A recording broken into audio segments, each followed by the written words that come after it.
আমি আমার ভাইদেরকে বলবো যে আজকে জমিন দুর্বল রয়েছে, আমরা যদি ফসল এই সুযোগে ঘরে না নিয়ে আসতে পারি তাহলে আবার কত মায়ের পুরো খালি হবে, আর আমাদের দেশের কাছে কত বাজার বিদেশে হবে, আর হাজার হাজার লক্ষ লক্ষ ফ্যামিলি মিথ্যা কেসের মাধ্যমে তাদের সংসার ধ্বংস হবে।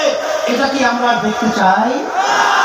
নাই চাই। দুনিয়াতে শান্তি আকারকে মুক্তির লক্ষ্যে আওয়ামী লীগের শাসন আমরা দেখেছি, বিএনপির শাসন দেখেছি, জাতীয় পার্টির শাসন দেখেছি, কিন্তু যে দেশের মধ্যে আজানের শব্দে বাচ্চাদের ঘুম ভেঙে যায়, আজানের শব্দে বাচ্চারা মায়ের করে ধরা যায়, যে দেশে জুমার মসজিদে মসজিদ ধরলাম, সেই দেশের মধ্যে আব্রাহাম লিঙ্কন, লেনিন, কার্ল মার্ক্সের নীতি আদর্শ অনুযায়ী আমাদের দেশ চলবে, এটা হতে পারে না।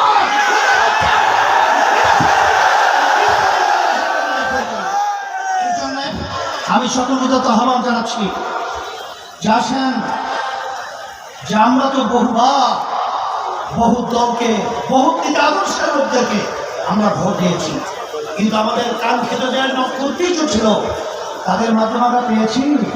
যদি নাই পেয়ে থাকি, আমি সকলকে আহ্বান যারা আসেন, আজকে বাংলাদেশের মধ্যে যারা ক্ষমতা প্রেমিক রয়েছে, দেশ প্রেমিক, আমরা একাত্রিত হয়ে এই ক্ষমতা প্রেমিকদেরকে এই বাংলার মাটি থেকে ওদের স্বীকারোপ দিয়ে বঙ্গোপসাগরে খেপ করতে হবে।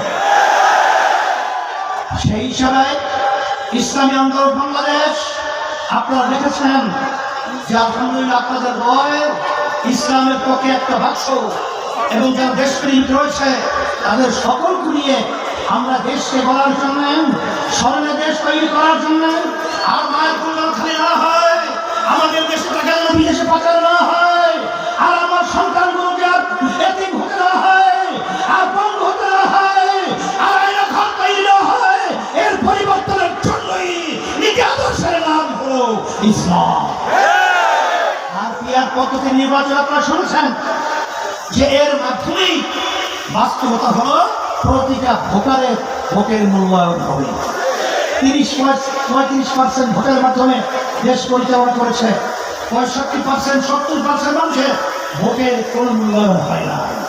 আর এই পদ্ধতির মাধ্যমে এখন বর্তমান নির্বাচন যে পদ্ধতিতে বিরোধী চলছিল, এর মাধ্যমে ফ্যাসিস্ট তৈরি হয়, সংবিধান চটি বই হিসেবে ব্যবহার করা হয়, এবং অন্যান্য ভোটারদের কোনো মূল্যায়ন থাকে না। এই জন্য আমরা বলেছি পিয়ার পদ্ধতি নির্বাচন আপনাদের অসুবিধা কোথায়? যদি আপনাদের জনসমর্থন থাকে, আপনাদেরকে জনগণ ভোট দেবে, সমস্যা না। আসলে মূল ব্যাপারটা হলো এই যে ওরা গুন্ডামি করবে, ওরা যে কালো টাকার মাধ্যমে গুন্ডা তৈরি করবে, সেন্টার দখল করবে, এবং সেখানে বিভিন্ন ধরনের গুন্ডামি তাণ্ডব পরিচালনা করবে, দিনের পর রাতে বাচ্চা ঢুকাবে, এইটাই অসুবিধা হয়ে গেছে।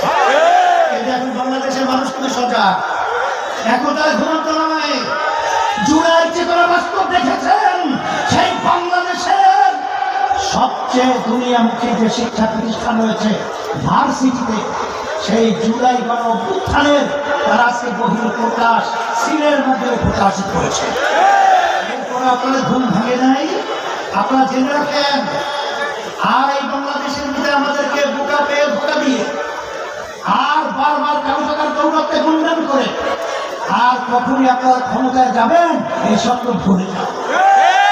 এখন আমরা সজাগ করেছি এই দেশ গঠনের লক্ষ্যে, ইসলামের পক্ষে, মানবতার কল্যাণের পক্ষে, এবং সংখ্যালঘু যারা রয়েছে তারাও প্রমাণ করেছে। আমাদের 28শে জুন ঢাকা যে মহাসমাবেশ হয়েছে, সেখানে হিন্দুদের মহা